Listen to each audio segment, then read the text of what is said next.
eu quero compartilhar algo hoje com vocês, e eu espero ser, assim, o mais objetivo que eu puder. Como o pastor Wagner falou, eu tenho assim uma veia meia profética, mas a minha veia mais intensa é de mestre, né? De falar e de ensinar.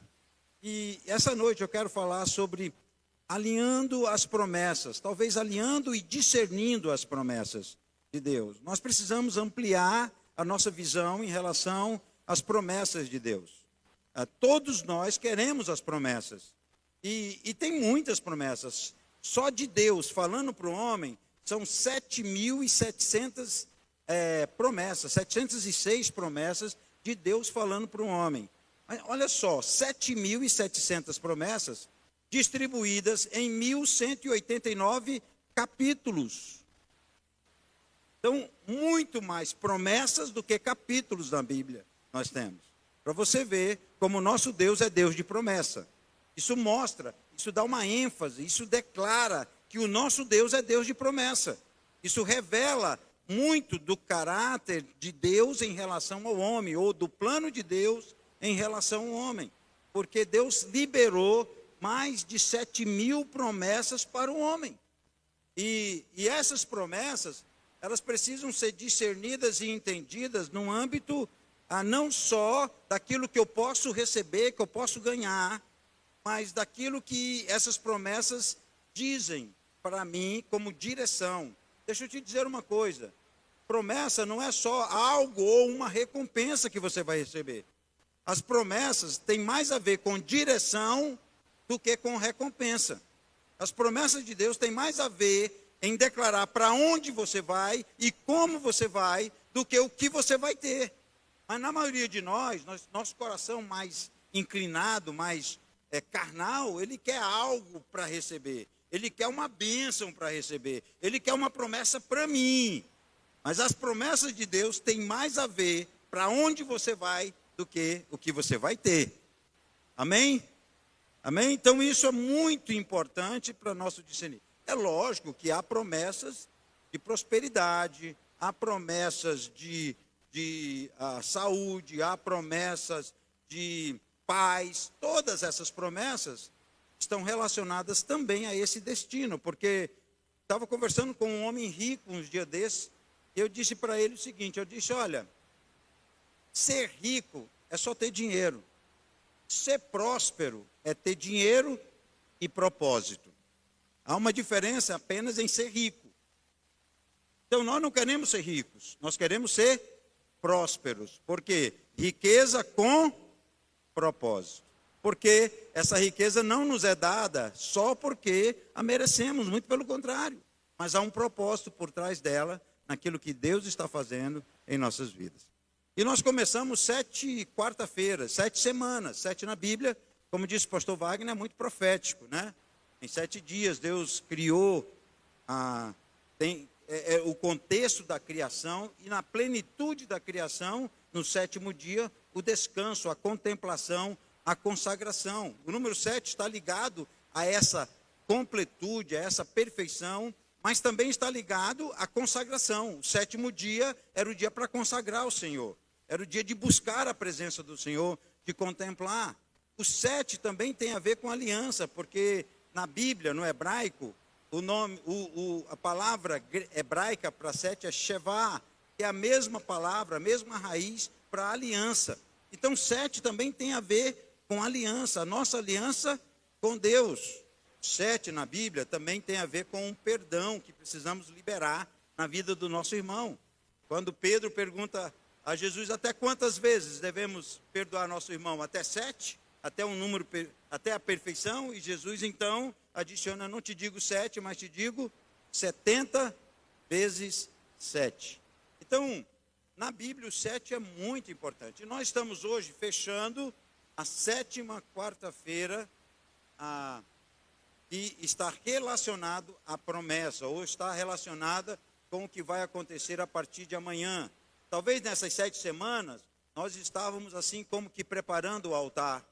Nessas 7 semanas nós estávamos como que rachando a lenha.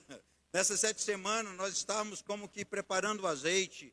Nessas 7 semanas nós estávamos como que acendendo a tocha para poder depois juntar tudo isso e fazer uma labareda, um fogo ardente nos dias que vão se seguir, nas 7 ministrações que virão a partir de amanhã.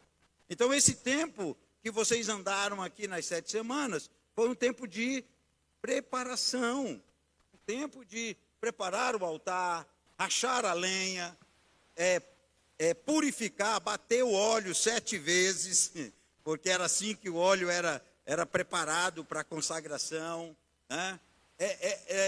Nessas 7 semanas, vocês mantiveram a chama acesa, a chama que não pode ser apagada.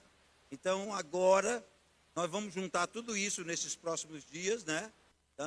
Então, cada um de nós vai jogar mais fogo nisso, né, pastor? Pastor, cada um vai jogar mais fogo nessa preparação nesse dia. Então, Deus não quer fazer algo apenas para promover uma agitação. Não. A unção do Espírito Santo tem mais a ver com movimento do que com agitação. Porque agitação é apenas um agitar. O movimento é direção. Movimento é direção. Então, a unção do Espírito Santo não é só agitação. A ação do Espírito Santo é para dar direção para nós nesses dias. Amém? Então, observe, fique atento. Não perca nenhuma das ministrações, porque elas se completarão. Elas serão algo que está sendo preparado há 7 semanas. Então, se você perder o insight, se você perder uma ministração, você pode estar perdendo uma parte do quadro que Deus vai desenhar esses dias, uma parte do quadro que Deus vai desenhar esses dias, para movimentar a sua igreja em uma direção específica. Então, se você tem só parte do quadro, você pode não interpretar bem o plano de Deus, a figura que Deus está construindo. Por isso é muito importante que você faça de tudo o que você puder para não perder nenhuma ministração. Amém? Lógico, se tiver algum imprevisto, eu acho que vai ser gravado, mas o bom é na hora, né? Porque o pão requentado é melhor o pão bem na hora, né? Que você pega quente e come, tá bom? Amém? Vamos fazer essa aliança aí, vamos nos mover para tentar não perder nenhuma das ministrações. Aí, o que eu quero compartilhar com vocês hoje é algo que eu já medito há muitos anos, muitos anos.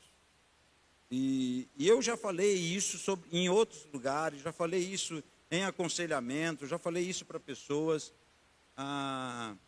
São um contexto que eu entendo que tem a ver com essas promessas de Deus, com o fortalecer dessa promessa e discernir. Há algum tempo atrás, 18 meses atrás, não mais, um pouco mais, foi no início do ano passado, Deus me deu uma palavra, ele diz assim: Feitosa, toda promessa tem um tempo, um modo e uma condição. Note isso aí, isso é importante. Toda promessa tem um tempo, ela tem um tempo determinado por Deus para que ela aconteça ou para que ela dure. Quer dizer, não só o tempo em que vai acontecer, mas o quanto ela vai durar. 7 dias, 40 dias, 400 anos, 70 anos, 70 semanas. Então não é só quando vai acontecer, mas quanto vai durar. Então toda promessa tem um tempo, toda promessa tem um modo. E o modo que a promessa acontece, não somos nós que fazemos, é Deus quem faz. Eu só posso me preparar para receber a promessa, eu não posso ajudar Deus a cumprir a promessa. A maioria das vezes, quando o homem tenta ajudar Deus a cumprir a promessa, ele atrapalha Deus. Se é que se pode atrapalhar Deus, né? Mas vamos dizer assim, eu acho que você me entende, amém? Alô, você está aí? Então você me entende que, às vezes, quando você tenta fazer do seu jeito, você acaba atrapalhando ou atrasando alguma coisa na sua vida. Então, há um modo, e o modo é de Deus, não é nosso. Deus determinou esse modo. Se você for pegar atalho, se você for por H, você acaba se prejudicando e prejudicando sua descendência. Como Abraão, que foi dar um jeito na promessa e foi se deitar com H, a serva de Sara. Então, O modo não é o nosso, o modo é de Deus. E toda promessa tem uma condição. A única promessa que não tem condição nenhuma, que não depende de nós, não somos nós que vamos até ela, é ela que nos alcança. Não sou eu que me esforço ou me preparo para receber, mas ela me alcança mediante a graça, é a promessa da salvação. Não há um esforço da minha parte. Na verdade, não sou eu que fui até a salvação, foi a salvação, Jesus, que veio até mim. Não foi eu que o encontrei, foi ele que me encontrou. Então essa é a única promessa que não depende, mas as demais promessas, se atentamente ouvires a minha voz, então eu abrirei as janelas do céu. Então você vai semear e vai prosperar. Se você ouvir as minhas vozes e obedecer, então você será meu discípulo. Há uma condição para que a promessa se cumpra.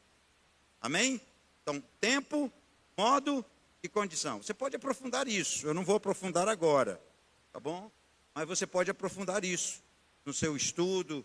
Começa a pesquisar um pouco mais. Porque Deus, Ele é Deus de tempos e medidas. Okay? O tempo é o tempo em que a promessa se cumprirá ou o tempo que ela vai durar. E a medida é a nossa condição que nós precisamos alcançar. Ou seja, o tempo nós temos que cumprir e a medida nós temos que alcançar. Amém? Então, dado esse discernimento aqui para vocês, eu quero caminhar nessas palavras que eu já medito há muitos anos sobre elas. E ela nasceu de uma experiência de frustração. Eu estava decepcionado comigo mesmo. É interessante que a maioria das vezes que eu estou decepcionado e frustrado, graças ao Espírito Santo, não é com os outros, é comigo.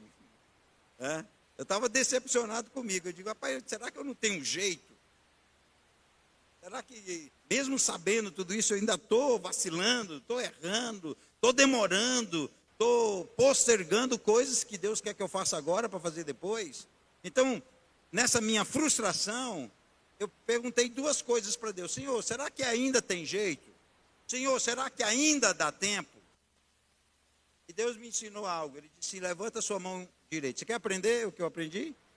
Quer aprender? Amém? Então faça comigo o que Deus mandou eu fazer. Levante sua mão direita. E eu levantei minha mão direita. Ele disse, desça a sua mão direita até o lado esquerdo do seu peito. Eu desci. Ele disse assim, você está sentindo? Está batendo aí? Tum, tum. Se estiver batendo, ainda tem tempo e ainda tem jeito. Viu? Quando parar de bater, não tem mais. Mas se estiver batendo, então tem tempo e tem jeito. Amém? Então, desse tempo, ele foi me dando esses versículos e eu fui meditando neles ao longo desses anos.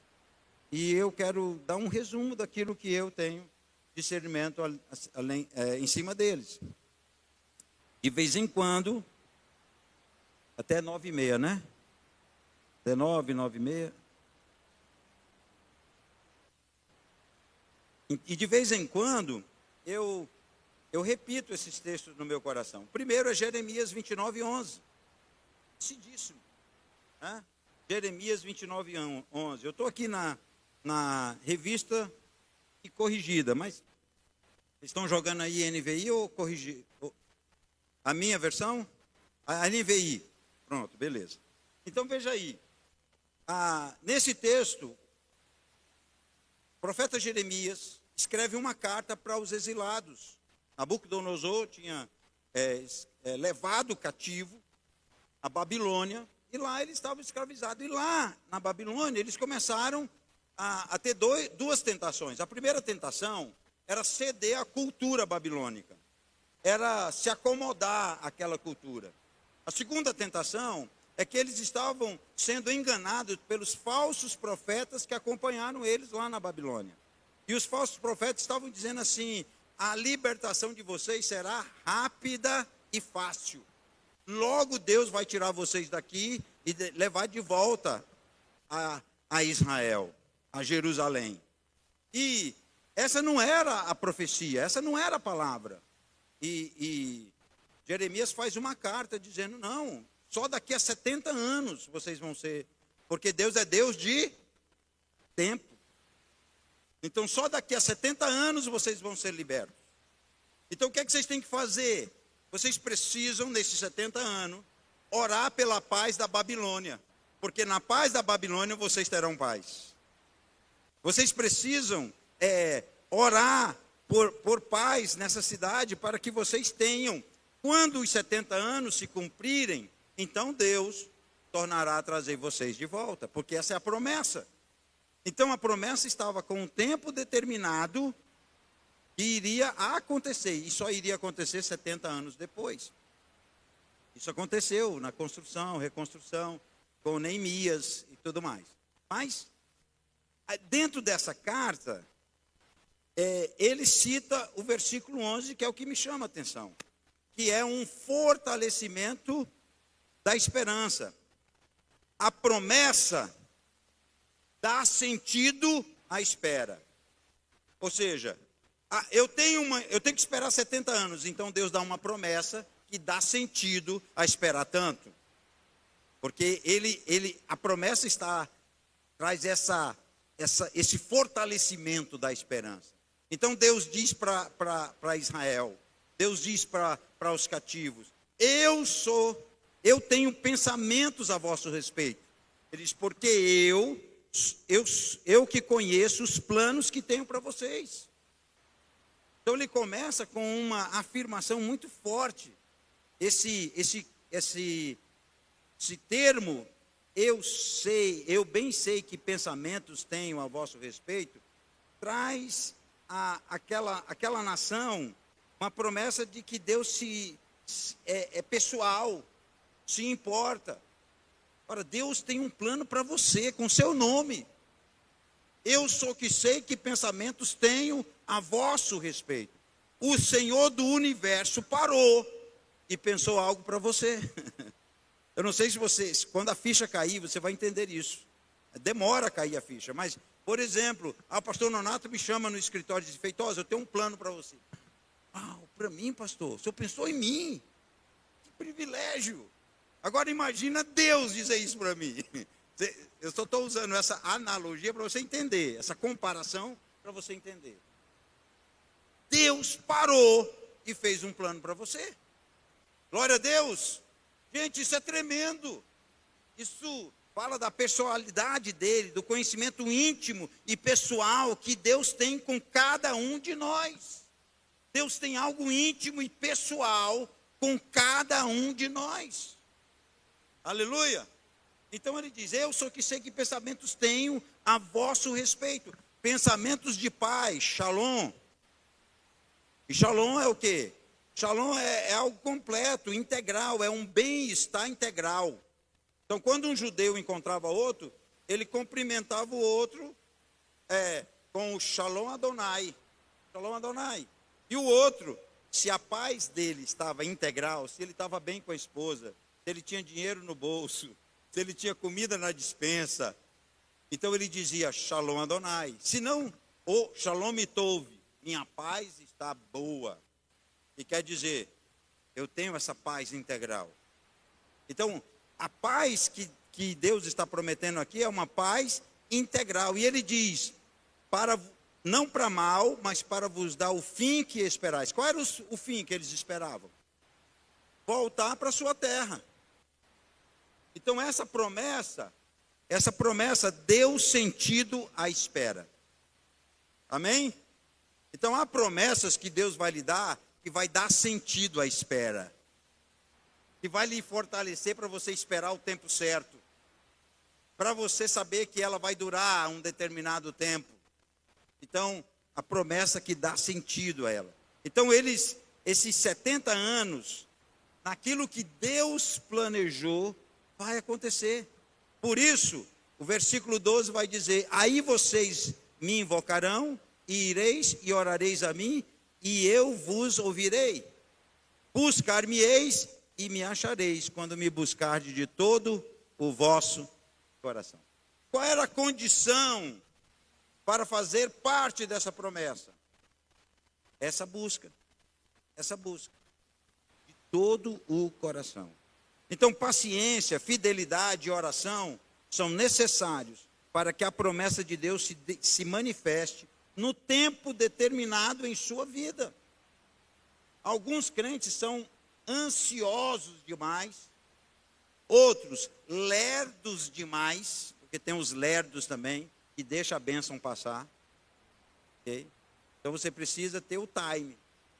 Você precisa entender o time de Deus, o tempo de Deus, o kairós de Deus. Eu costumo dizer que quando o kairós de Deus se encontra com o cronos, o tempo dos homens, o tempo de Deus se encontra com o tempo dos homens, há uma plenitude. Algo é liberado de maneira extraordinária.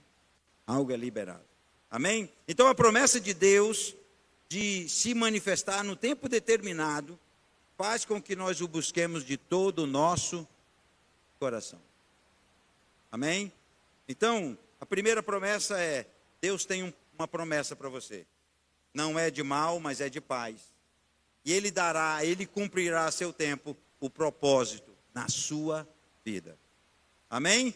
É isso que Jeremias 29:11 está dizendo. Deus fez um plano com o meu nome. O Rei do Universo, o Senhor do Universo parou e fez um plano com o meu nome. Então essa promessa dá sentido à espera. Esperamos para a construção do templo e hoje estamos aqui. Esperamos para a construção da obra, da loja e hoje estamos lá. Esperamos para construir nossa casa, ainda não aconteceu, mas vai, lá em Teresina. Tá, a promessa se cumpre, vai se cumprir. Desde que nós nem nos contaminemos com a cultura desse mundo, mas o busquemos de todo o nosso coração. Amém? O segundo texto que faz parte desse conjunto que eu medito, está em 1 Coríntios, capítulo 2, versículo 9. Também conhecido. Conhecido por dois motivos, porque primeiro Paulo está citando Isaías 64, 4. Né? E segundo, porque é bem repetido na carta de Paulo, nos conhecimentos de Paulo. E aqui Paulo diz assim, 1 Coríntios 2:9. 1 Coríntios 2:9.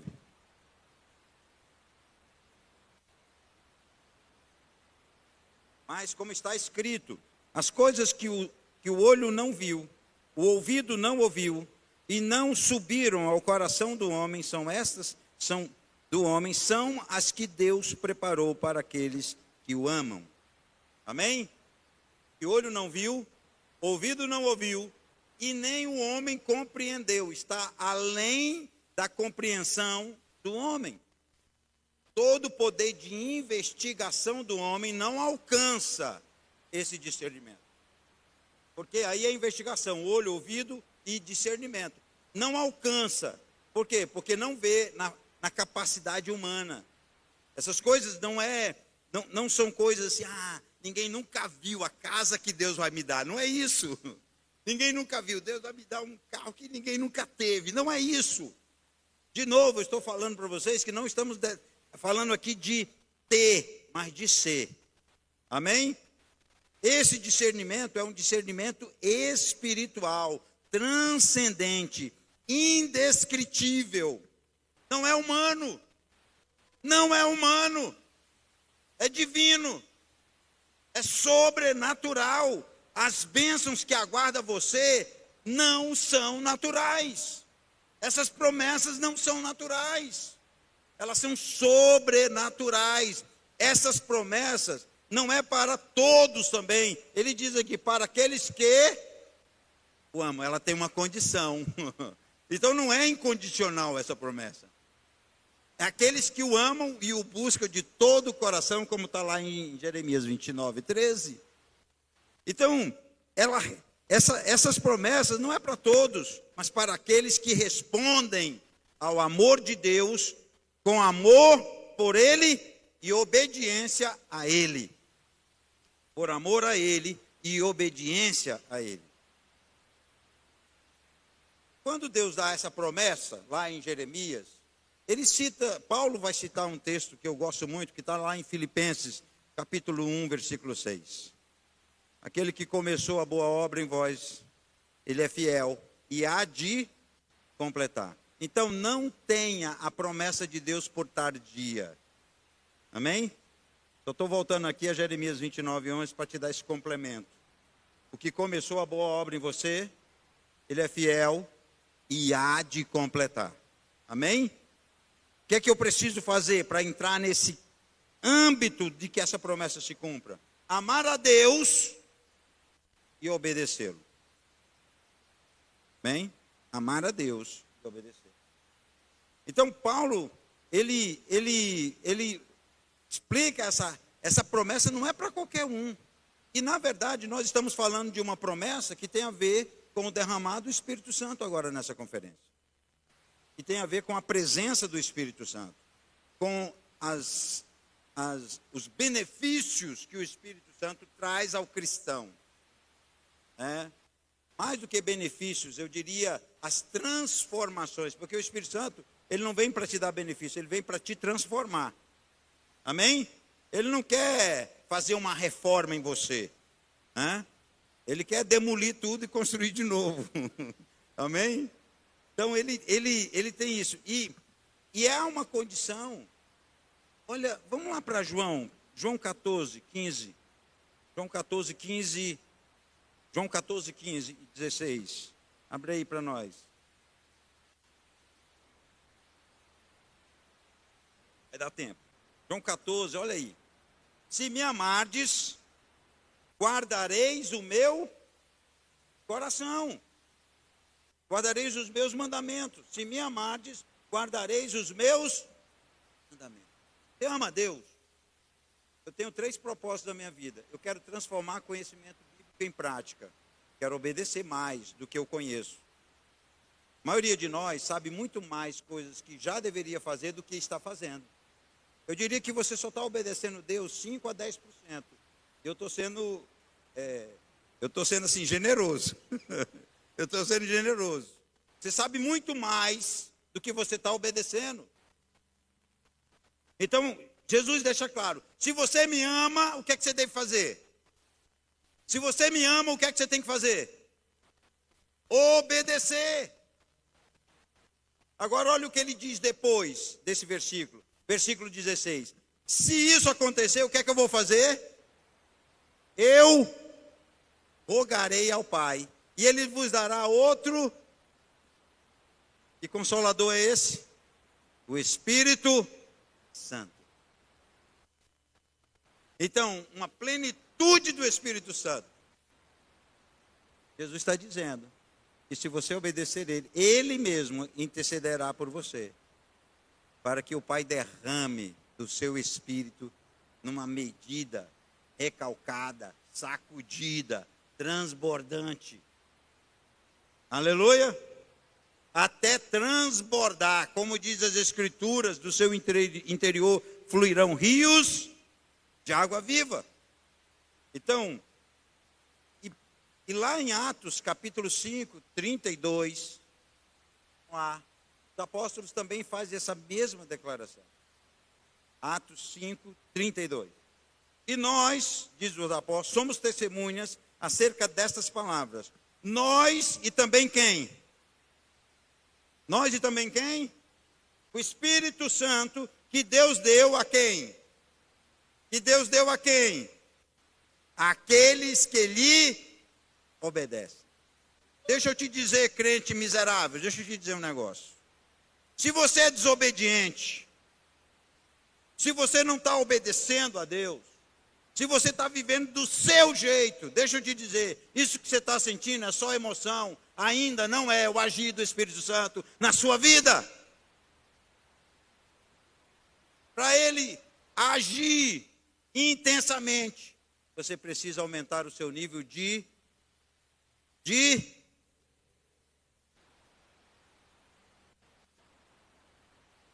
então deixa de ser, costumo dizer, crentino, né? Para ser crente de verdade. Deixa de ser crentino e começa a ser crente de verdade. Que aumente. Eu não estou dizendo para você obedecer tudo hoje. Não, mas começa a obedecer o que você já pode. E vai crescendo nisso. A plenitude do Espírito Santo é porção sobre porção, sobre porção, sobre porção, até derramar. Amém? Glória a Deus. Então não se trata de melhorar a vida presente apenas. Não se trata disso. Trata-se de transformação completa. Não se trata de melhorar a nossa vida. Eu quero ter uma vida melhor. Eu queria que a minha vida fosse sem problema. Não, não se trata disso. Não se trata de melhorar a vida presente apenas, mas uma transformação completa. Uma realidade que está acima da capacidade humana de compreensão. Nem olho viu, nem ouvido ouviu, nem chegou ao coração do homem. Então é um discernimento que Deus vai lhe dar, não é algo, é Ele mesmo. É Ele mesmo. Essa promessa, meus amados, está ancorada na revelação divina e não na compreensão dos homens. Ela está ancorada numa revelação sobrenatural. Ela não está ancorada na minha capacidade de discernir, porque o olho não viu.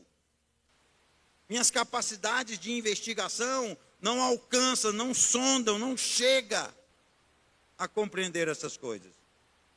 Como diz o apóstolo Paulo, somente um homem espiritual pode discernir as coisas espirituais.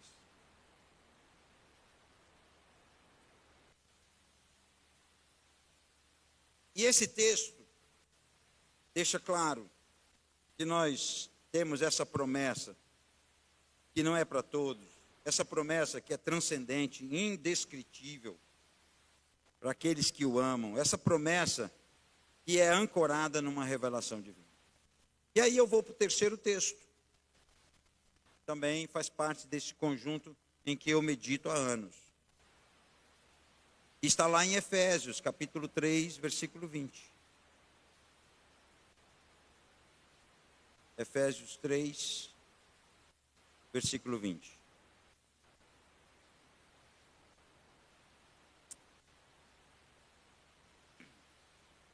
Se nós fôssemos fazer uma leitura funcionalista do capítulo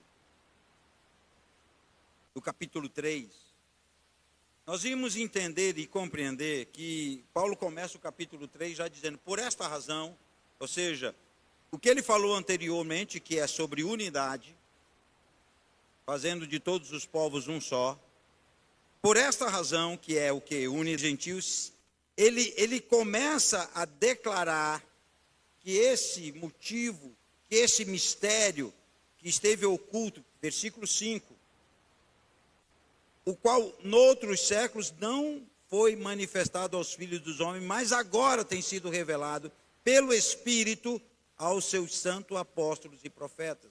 O que é isso? A unidade da igreja. Deixa eu te dizer uma coisa, presta bem atenção, crente. Mas, sim, a adoração faz o inferno tremer. O jejum transforma você. Não é para mudar Deus, é para mudar você. A palavra transforma você. Porque há um poder transformador na palavra. Mas deixa eu te dizer, sabe o que é que o diabo tem medo? Que o diabo tem medo é da unidade. Ele investe pesado para que não haja unidade. Nem na igreja local e nem na cidade. Ele investe pesado para isso. O apóstolo Paulo fala que esse mistério que esteve oculto, que é a unidade da igreja, é algo extraordinário e que precisamos trabalhar nisso. E é importante porque unidade não é uniformidade, mas uma harmonia promovida pelo Espírito Santo, baseada no trabalho do Espírito Santo sobre nós. Então nós precisamos buscar essa unidade. E eu vou lhe dizer que um dos papéis da ação do Espírito Santo na igreja é promover, criar, estabelecer essa unidade. Não é nós que mantemos, que vamos construir, nós mantemos. Nosso trabalho é para manter, mas quem constrói é o Espírito Santo. Há uma promessa para os últimos dias, que o Espírito do Senhor vai promover unidade. E o Espírito Santo vai promover uma harmonia entre a igreja, o corpo de Cristo. E eu oro para que esse dia chegue logo, em nome de Jesus. Amém? Agora, no capítulo 20, que é o que eu quero trazer para vocês, ele diz assim: ora, aquele que é poderoso para fazer tudo muito mais abundante, além daquilo que pedimos ou pensamos, segundo o poder que opera em nós. Vamos lá na versão NVI. Ora, aquele que é poderoso para fazer tudo muito mais abundantemente, além daquilo que pedimos ou pensamos, segundo o poder que opera em nós. Não sei você, mas eu já tive alguns momentos assim, de imaginar, como seria a minha vida sem problema? Sem nenhum caos para resolver, sem boleto para pagar, sem ajuste até o dia 10, né, pastor, para fazer os acertos. Seria minha vida?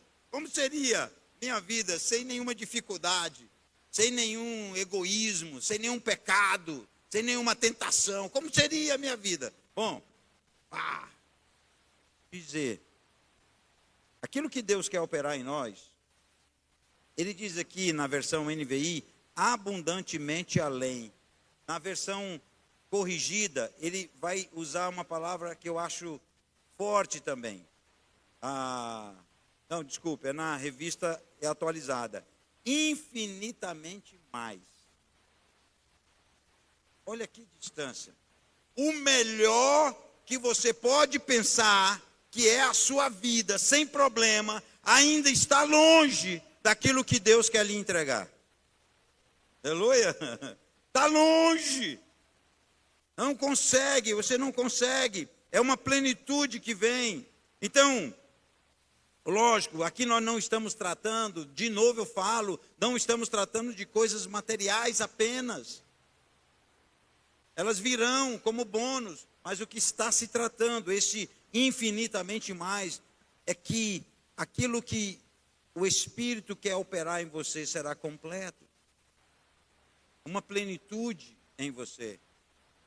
O caráter de Cristo em você. Ora, aquele que é poderoso para fazer segundo o poder que opera em nós. Que poder é esse? Qual é esse dunamis? Qual é esse power? Da onde vem isso? Há de descer sobre vós o poder do Espírito, e ser-me-eis testemunhas, tanto em Jerusalém, Judeia, Samaria e até os confins da terra. É o Espírito Santo que opera em você. Há um mistério aqui que o Espírito Santo quer trazer e promover essa plenitude. E se cumprirmos as exigências, que condições são essas? Versículo 16, o apóstolo Paulo vai dizer, pelo poder do Espírito no homem interior. No versículo 17, ele vai dizer que Cristo habite pela fé em vossos corações. No versículo 18, ele vai dizer, para vocês perfeitamente compreenderem e discernir com todos os santos essa profundidade, largura e largueza de Deus, e conhecer o amor de Cristo e experimentar a plenitude de Deus. Cumprido isso, esse poder que opera em nós vai extrapolar a compreensão humana, porque é infinitamente mais do que o melhor que você pode pedir e o melhor que você pode imaginar. Que promessa, meus irmãos.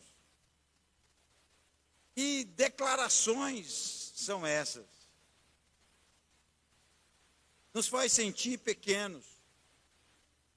E nos faz sentir medíocres. Porque estamos buscando as promessas erradas. Estamos mais preocupados em ter as benéfices do que o poder transformador. Mais preocupado na agitação do que com a direção. Mais preocupado com a estrutura do que com a unção transformadora.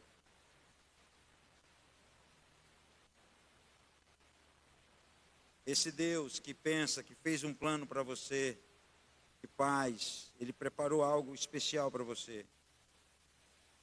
além da compreensão humana. Olhos não viram, ouvidos não ouviram, nem chegou no coração humano. O poder que Ele quer derramar em você vai extrapolar a compreensão humana. Eu quero concluir com 3 observações dessa plenitude, que está aqui na carta de Paulo aos Efésios. Primeiro, no versículo 19, ele diz lá: e conhecer o amor de Deus, que excede todo, de Cristo, que excede todo o entendimento, para que sejais cheios de toda a plenitude de Deus. Toda a plenitude de Deus. O 3:19, põe aí, na NVI.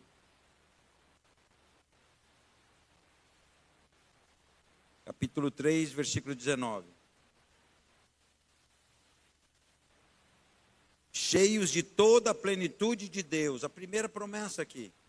Mas se vamos caminhar um pouco mais, no capítulo 4, versículo 13, ele vai dizer assim, vai lá, avança um pouco mais, capítulo 4, versículo 13. Até que todos cheguemos à unidade da fé, ao conhecimento do Filho de Deus, a varão perfeito, à medida da estatura completa de Cristo. Plenitude de Cristo, plenitude de Deus, plenitude de Cristo. E no capítulo 5, versículo 18, ele vai dizer: não vos embriagueis com vinho, mas enchei-vos do Espírito. Que não sejamos mais nós, irmão, mas seja Ele em nós. Cada renúncia sua vai aumentando a liberdade do Espírito Santo em sua vida. E você vai ter discernimento de coisas que você nunca viu, nunca ouviu. 1 João, capítulo 2, versículo 20. Ele vai dizer que essa unção que vem do alto nos capacita a discernir todas as coisas. Não quer dizer que você vai entender tudo, você vai compreender tudo, mas essa unção que procede do Espírito, e todos vocês têm conhecimento. Versículo 26, acho que é o 26, ele vai dizer, 27, obrigado. Versículo 27, ele vai dizer: essa unção que vós recebestes, fique em vós e não tendes necessidade que alguém vos ensine, porque já sabem. Isso aqui não quer dizer que você vai conhecer todas as coisas, mas o Espírito Santo vai lhe dar um discernimento que você vai compreender e discernir a verdade do erro. Quando você vê o erro, você não sabe, mas o Espírito Santo vai dizer: isso aí está errado. Esse discernimento que o Espírito Santo vai derramar em nós, com perfeição. Em Jó, capítulo 42, versículo 2.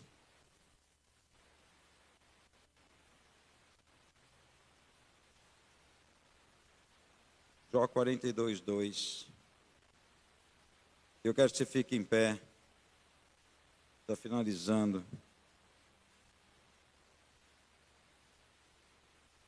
Aramayoro Kodorobashi. 42, 2. Bem sei eu que tudo podes, e nenhum dos teus pensamentos pode ser impedido. Que Deus planejou para você, o diabo não tem poder para impedir. O mundo não tem poder para impedir. A única pessoa que pode impedir é você mesmo. Quando você diz não, ou quando você diz: depois eu faço, depois eu vivo isso, depois eu busco.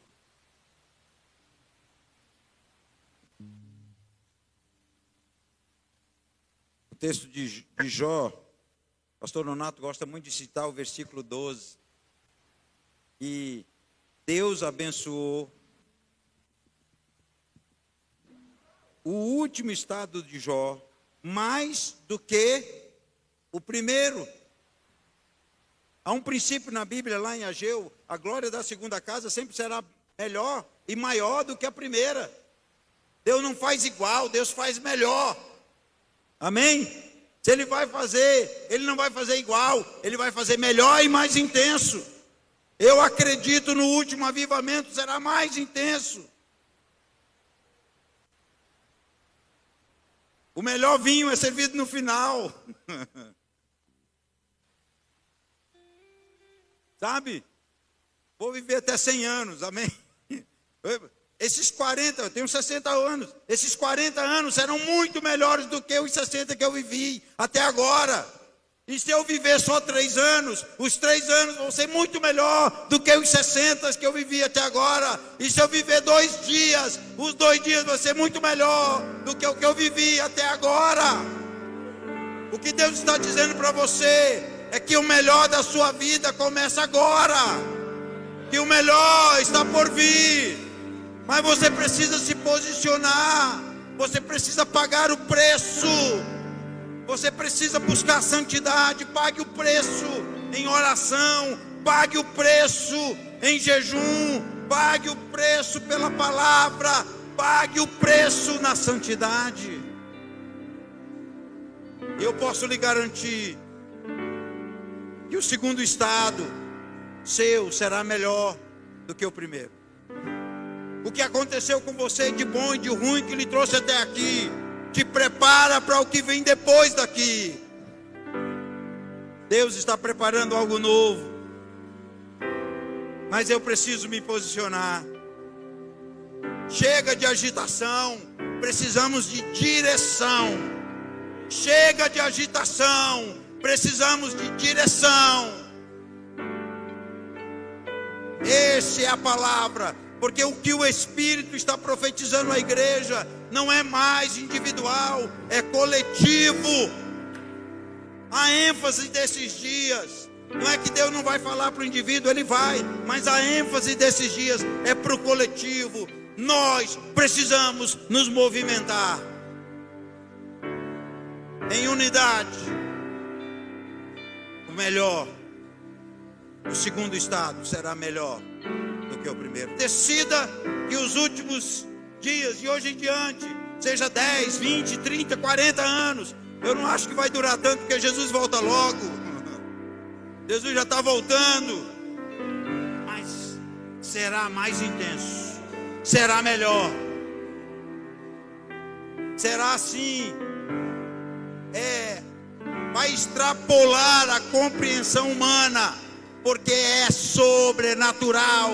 O homem não tem capacidade de discernir o que Deus vai fazer. Se renda. Se renda. Se renda. Se renda. Se renda. Se renda. Se renda. Se entregue. Renuncie. O meu direito de estar certo. O meu jeito de fazer. Renuncie isso agora.